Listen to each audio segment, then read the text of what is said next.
Hi.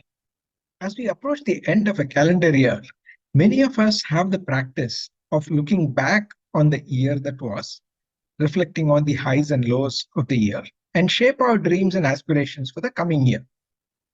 At Software People Stories, we are running a special series of conversations with people on their own approaches as well as practices and stories of how their thinking has changed over the years.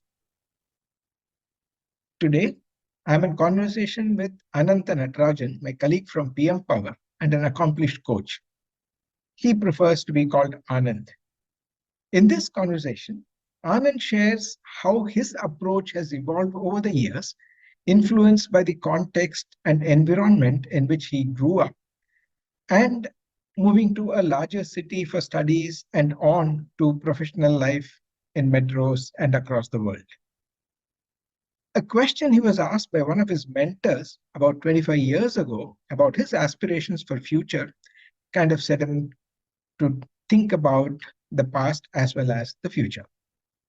His practice of writing things down in what he calls as his dream book. And then he spends a little time explaining a model that has evolved and worked for him that he calls I-5, moving from the present I to the future I. He also talks about the importance of the role of having a mentor. And I asked him whether discipline is essential when we make these New Year resolutions. He has an interesting answer. How considering some responsibilities as chores, obligations, or blessings changes one's complete perspective and the involvement that one could have in terms of accomplishing those activities that one wants to do. He also explains a little more on the I-5 model and the overview and what needs to be done to improve the quality of what he calls the inner mirror when we do the reflections. And of course, the relevance of choosing timelines for future plans is one more point that he talks about.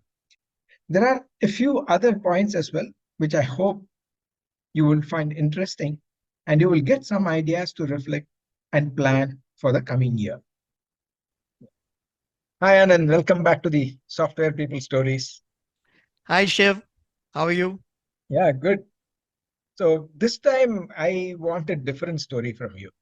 Okay. You only shared your life story, but this is that time of the year when a lot of us reflect on the year that was, and then think about what can be the future and stuff like that. And of Yeah. course, there are all these memes that will come probably from January 15th onwards that said, oh, how many New Year resolutions have you in progress and all that. So in that broad theme, we thought that this month we'll have PM Powerians share their own personal journeys of how they reflect on what they do, what they see, etc.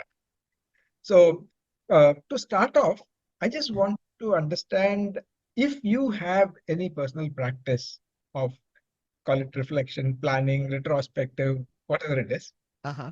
And if so, was that something that like, you just discovered, or is that something that you picked up from somebody, or how it evolved? Any of the origin stories, or how it has probably changed over time? Anything that goes with that.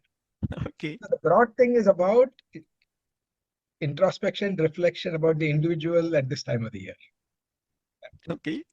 Yeah. Thank you, Shiv. I think that's a fabulous topic to talk about. And first of all, thanks for giving me the opportunity to share a few things in this chat. This topic has been very close to my heart, right? I mean, I think it's I mean, I have my own I dare say word model because it's an overused word, but let me maybe just an approach, right? That has evolved over the years for me. Um, I think how it kind of evolved is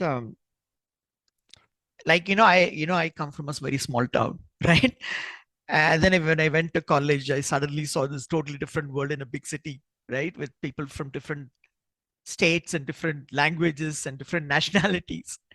So I saw one thing at the time saying that, okay, I need to get better, right? I was a very simple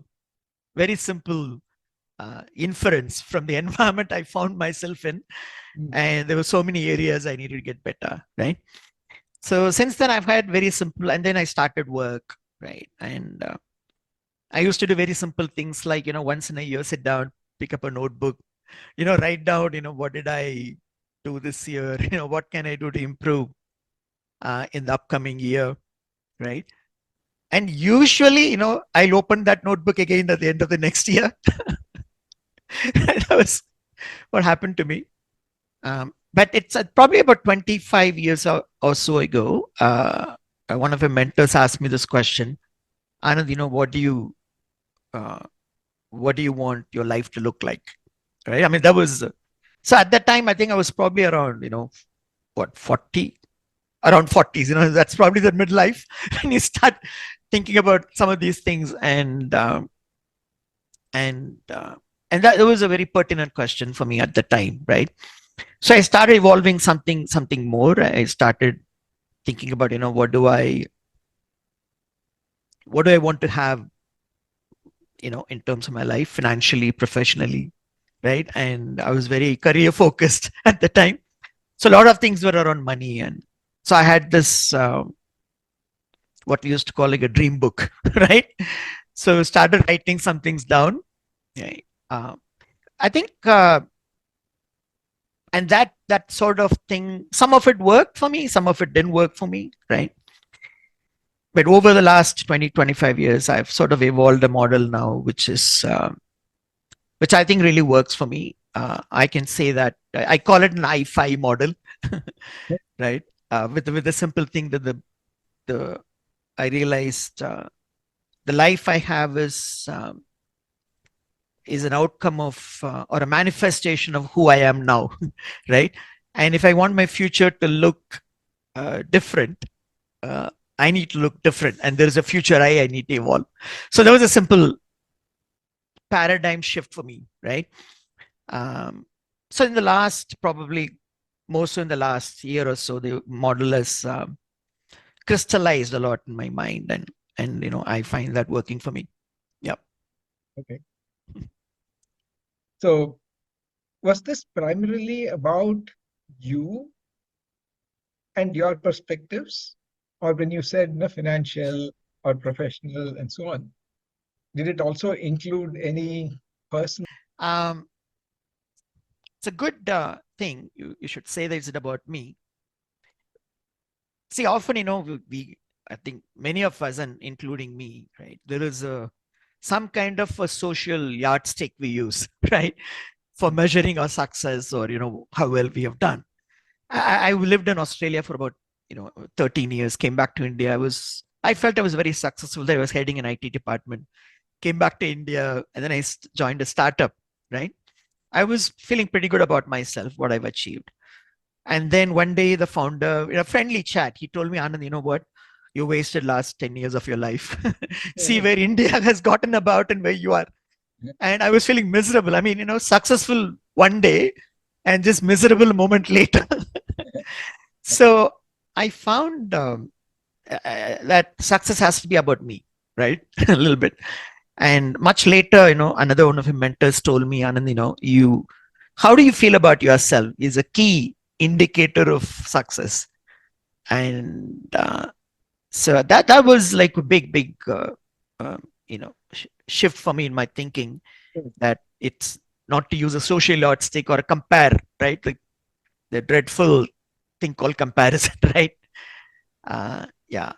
So I think so. It's definitely it's been about myself, right? In the end.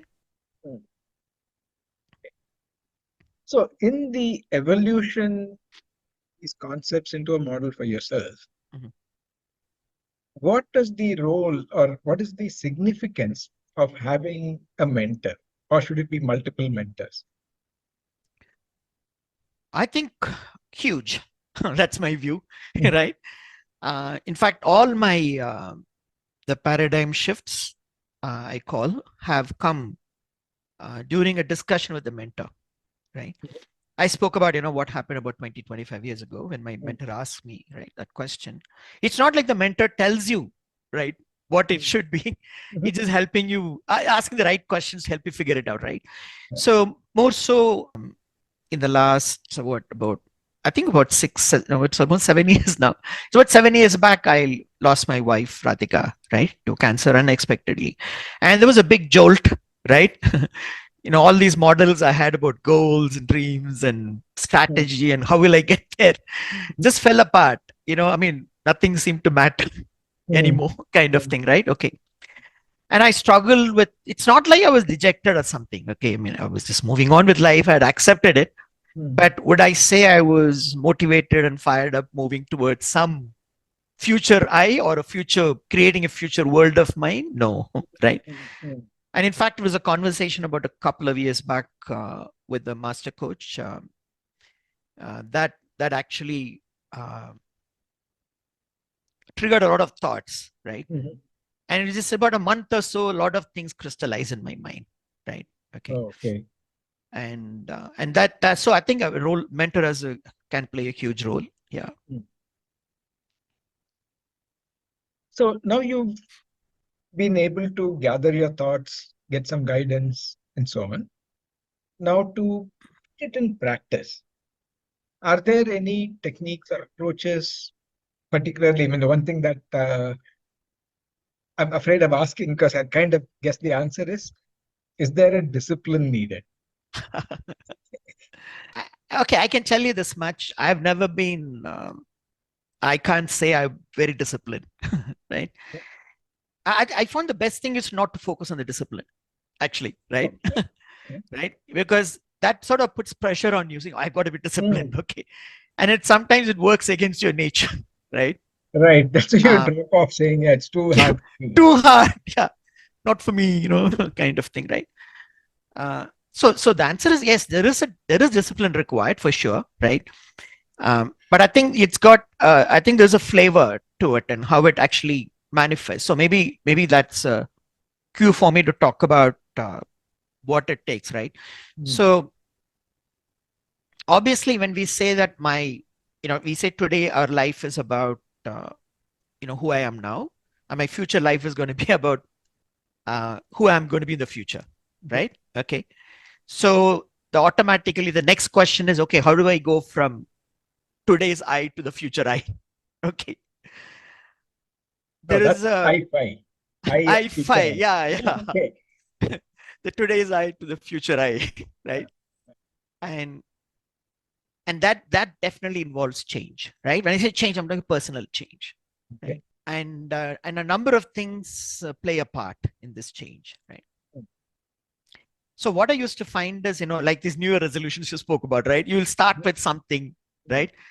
And then, you will tell yourself, I've got to be disciplined about it. And then obviously, most of us, the humans, they end up not being disciplined about it. And then a few months later, you start having this doubt, right? Oh, could I do it? Right? Is the doubt. Yeah. After some time, 6 months later, there's a bit of rationalization. Oh, maybe this is not for me, right? It's not worth it, kind of thing, right? Yeah. Starts developing, and then we get back into our comfort zone. Okay. So what I found is, let me give a simple example, right, of a change I have gone through recently. Okay. My parents used to live on their own, and I live here by myself. And my mom fell ill, and she was incapacitated. So we had to my dad was, nearly 90 years old. Mom was around 80. So I brought them here, and I had to start caring for them, right? So initially there were a lot of this, in spite of how close you're with your family and friends, and your family and your parents particularly, living together has its own challenges, right? Particularly when they are going through difficulties and when you're trying to sort of care for them, and medically as well as in small ways. So I sat back and thought, what's happening here, right? And how can I make this work, and what needs to be my attitude or my mindset, right? And then I realized that I've usually had a very strong sense of duty, right? It is a Mhm. duty of the son to take care of parents. And I suddenly realized that, okay, that's not helping, right? I used to talk to, it's not like I'm the first one to do this. I knew some of my colleagues have done it, and I've seen many friends who have done this well, actually, right? And I learned, I had a choice, right, of attitudes or mindset there. One could be see it as a burden, Mm. right? Second was see it as a duty, and Mhm. the third was see it as a blessing, right? Mm. Yeah. And I said, okay, look, okay, my mindset's got to be, like that. It was very clear to me. Okay. Mhm. But, it's always the case, right? Knowing what to be or how to be is one thing, Mm. but doing or being, that Actually, is a totally different ball game, right? yeah. Um, and I found, as I started having that in mind and practicing that, I had to go back and revisit some of the things, right? Mm. Some of I got to regularly look at what were my emotions when I was doing that.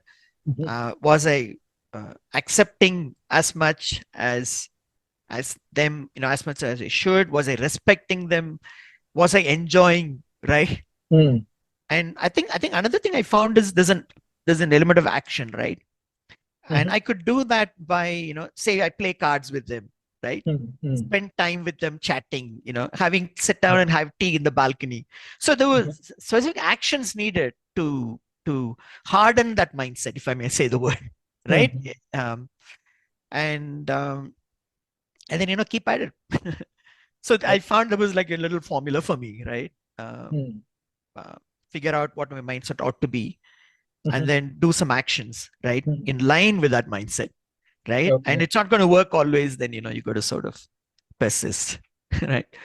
So, and I'm just have a fabulous relationship now with my Mhm. parents, and Mm. and there's a lot of love, acceptance, respect, right? Rather than, I think it's beyond even a blessing, I think so. Yeah, maybe Yeah. that's a Very, very recent nicely. experience. Yeah. Very nicely put. And I think, yeah, the whole thing about whether it is a duty, obligation, this thing, and then moving to a blessing. Yeah. Yeah. Yes. Camel, curious about, there is this picture behind you. Uh-huh. Yeah. Uh, right, it says i5 model and all that. Would you want to take some time to explain how it evolves, or when I want to adapt it, Okay. would you run a 1 hour session and I can start implementing it, or no? How does this work? I think see the way it evolved, there are a few things that are not in the picture. I'll just quickly talk about, Okay. um, but what it's not like I don't believe it's like a cookie cutter. There are things in the model, right, Mm-hmm. Mm. that you can pick up and start using and then Okay. see what works for you, right? Mm. Um, and then from there, let it evolve and then learn from your experience, see what works for you. I mean, that's always my recommendation, right? Mm. Because you go out there in the, I mean, you can just do Google and find tons of models. Okay. Mm. Mm. So like, for example, you use the word discipline, right? Mm-hmm. What I found is discipline, to me, it's not about, you don't have to be disciplined about everything, Mm. right? But there has got to be some disciplined action Mm. when you are working towards a particular goal, Mm-hmm. right? It's not going to happen otherwise, Mm. right? So I think, for example, I had to have a goal that every day I'll spend some half an hour, in spite of whatever my work day looks like, at least Mm-hmm. spend half an hour with my parents. Mm. See, that required some discipline, right? Because there are days you just want Mm-hmm. to Mm. sit back and watch TV, Mm. right? Yeah. So I think any goal you take, you're going to need that degree of discipline, but you're not be disciplined about everything, right? Mm. And there are some things that I just want to quickly touch upon. So one is, you see this I, it's a Mm-hmm. small I, Yeah. right? And Yeah. phi is also a small I, Uh-huh. right? So Yeah. it's by design, right? Okay. Because the thing with I is, um, you know, you are the observer and you are the observed, right? Mm. So that poses a challenge, right? Mm-hmm. You think you are like this. Mm. Um, I mean, it's a bit like the process of observation itself distorts the image, right? Yeah. Okay. Um, and it may not be the real I, right? Sometimes, in my case, sometimes my parents could tell me what it really is, right? Mhm. And that Mm. helps if you're Yeah. willing to accept that feedback, right? And then say, okay, look, oh, that's the real I. Okay. Uh-huh. Um, and the same thing with the future I, right? Future I Mm. uses your imagination, right? It's Mhm. your imagination. But that future I could change along the Mm. way, Mm. right? It's not like it's one. Definitely, it's not what I had 20 years ago, 10 years ago. My Mhm. future I, which is set of images I have in front of me, right, is vastly different from what it was even about Mm. 7 years ago or even 20 years ago, right? Mhm.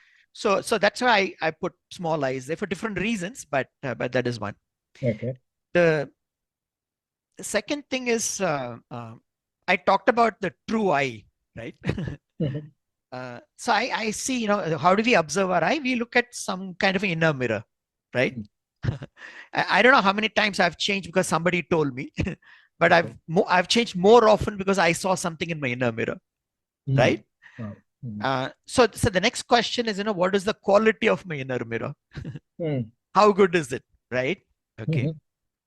Mhm. Metaphorically, let's say I'm looking at a mirror which has got a hole in the middle, right? Mm. I look at my face. I may never see my nose, Mm. right? I may think that, okay, I'm a being without a nose. Yeah. Okay. So the quality of the inner mirror and how to improve the quality of the inner mirror has a huge role to play.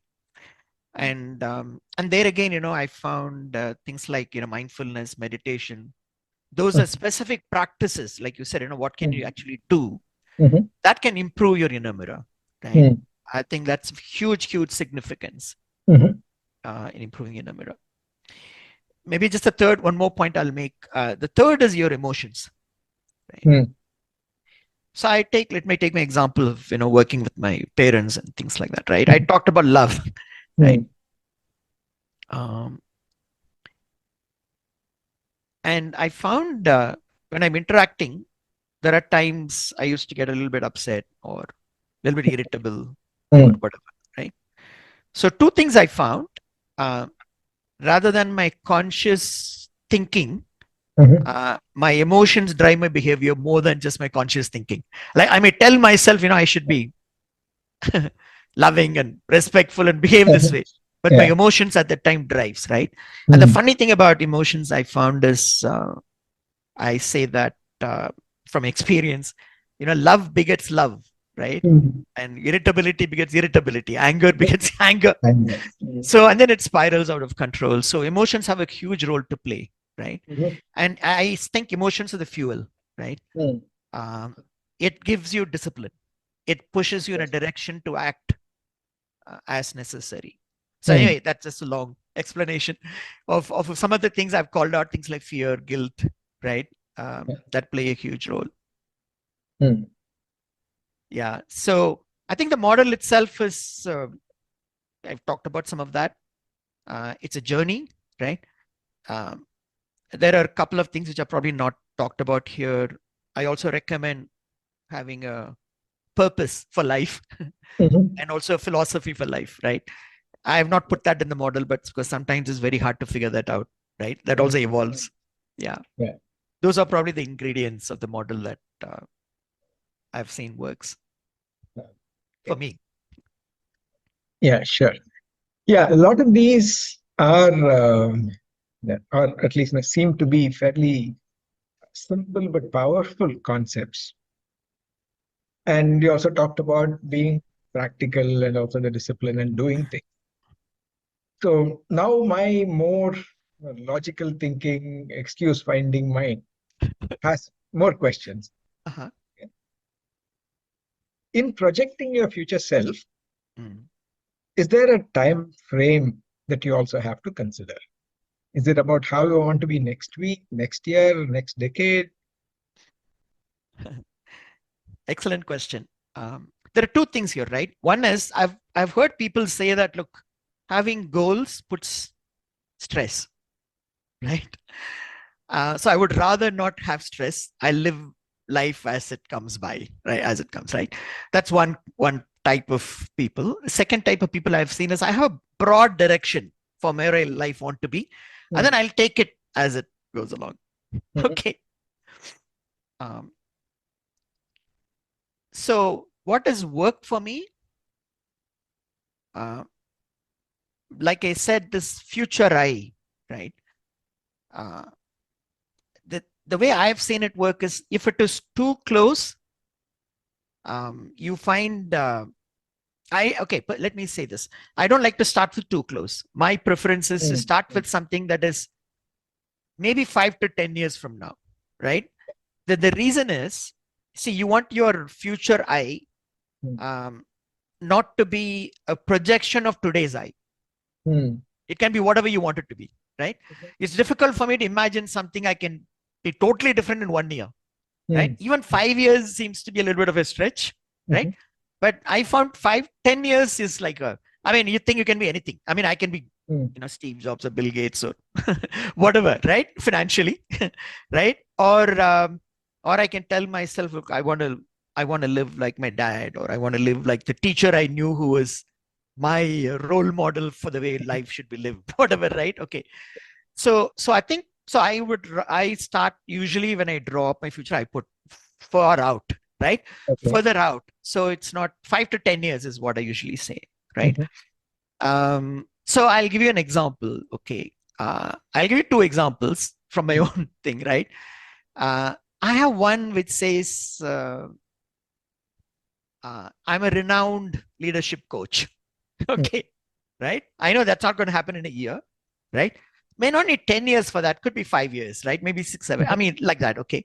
Or I have another one which is even a longer. I've got another one that says, I'm at peace with myself and I'm well on my way to self-realization. I mean, that's a spiritual journey. That's going to be a much longer one, maybe beyond 10 years. There are some things like I represent India and bridge in senior category, right? That's probably, I mean, it's going to require a lot more dedication. So I like to have that. From there, draw a few goals which are in the shorter term. Okay. One or two year goal. Okay, if that is what I want to achieve, one or two, right? I found that model works better for me. And another thing I realized is, like, I'm just looking up because I can see my whiteboard with not my whiteboard, the vision board in front of me as I'm speaking, right? Which has got the description of future I. So I found, you can't pursue. I've got about how many? 3 plus 3, 6, 8 things there, right? I can't pursue 8 things at the same time. That's what I found. It's got to be a priority now, right? So the 1 or 2 year goals are usually a little bit more focused, right? So it gives me, I use the term like the power of my will doesn't get diluted, right? I can focus on, 1 or 2 things, right? So prioritization is also important. Yeah.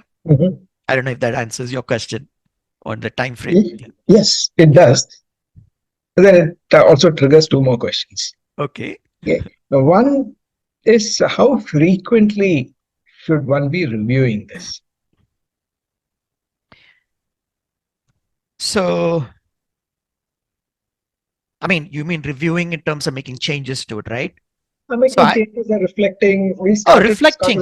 This conversation we started saying, every year, end of the year, people do that.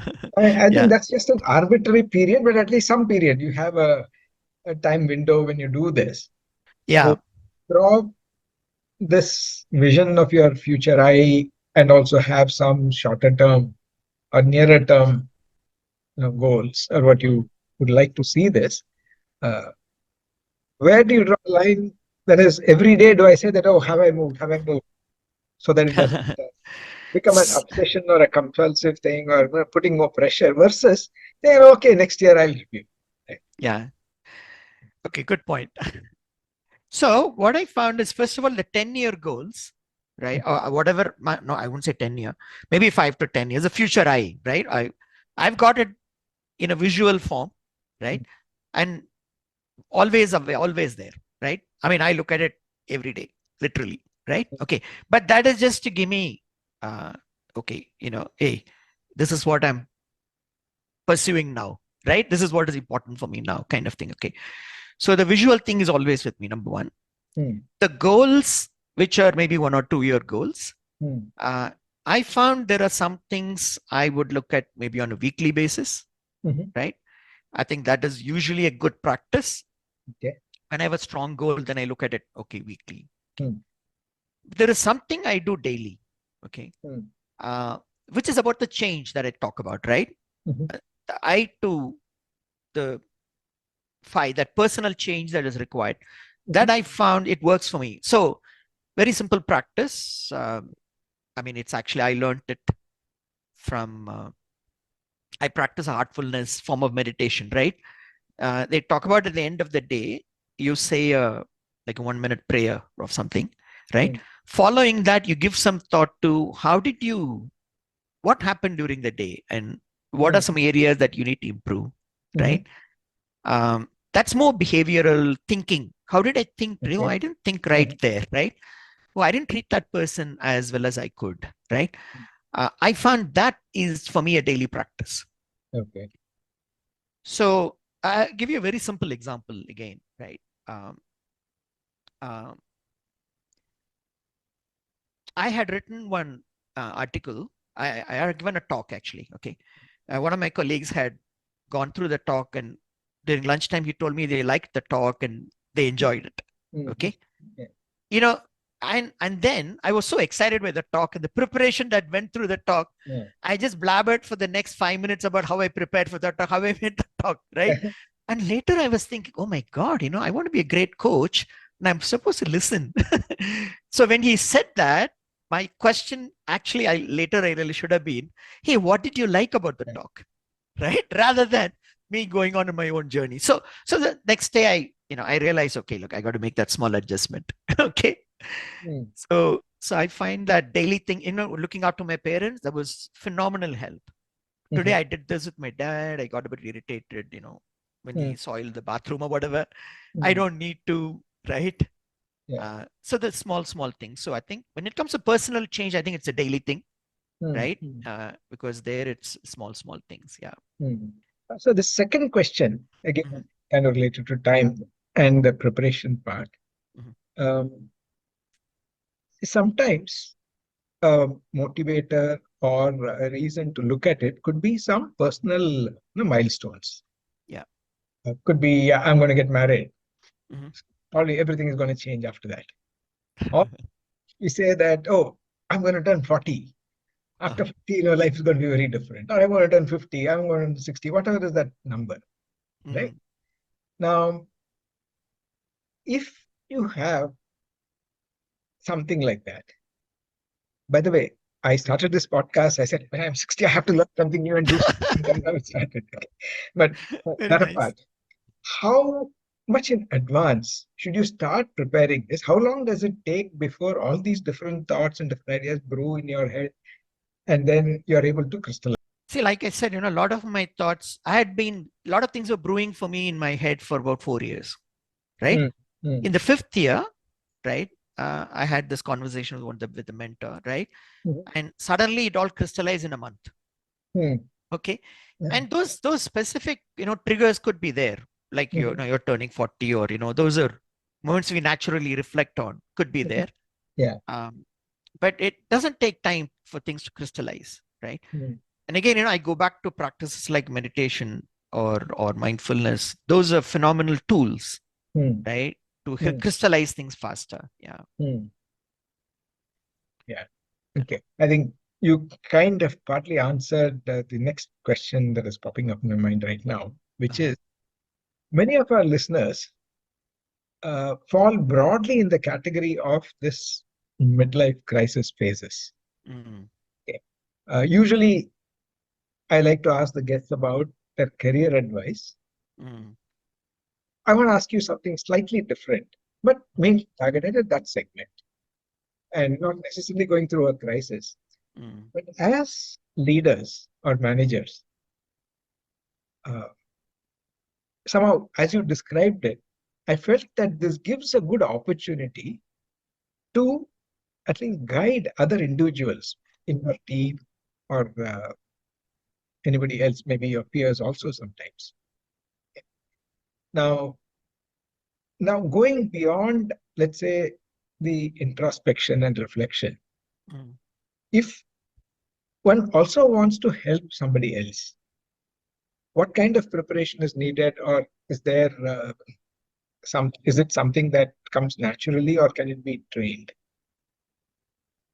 Okay, like for a coach or a mentor, you want to help someone else going through that. Is that your question? Yeah. But Yeah. I don't want to use the term coach because Or a coach mentor, is a anyone? lot, Yeah, lot more yeah. discipline, and then you have to Okay. uh, As a person, you just want to help yeah, somebody else. Yeah, right, yeah, right. Particularly your team. yeah. Yeah. I think, see, many times those who are going through the midlife crisis, right? Mhm, I have found, and personally, my experience also is, you've been in a comfort zone.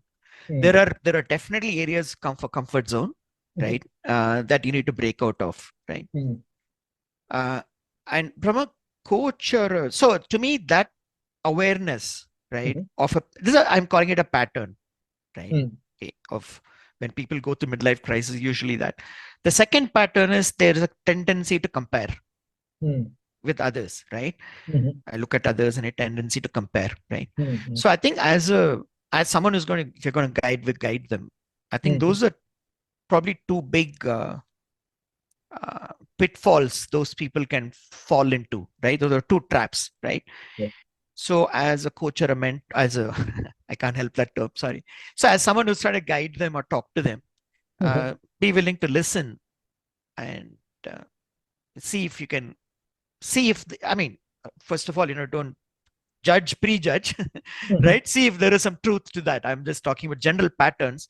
mm, Eventually, it's the individual, right? So you listen to the yeah, individual and see, ask the right questions. I think I stopped giving advice to people. Okay, mm, mm, one simple rule is no advice unless sought, and even then, it is still my choice to give advice or not, okay. right?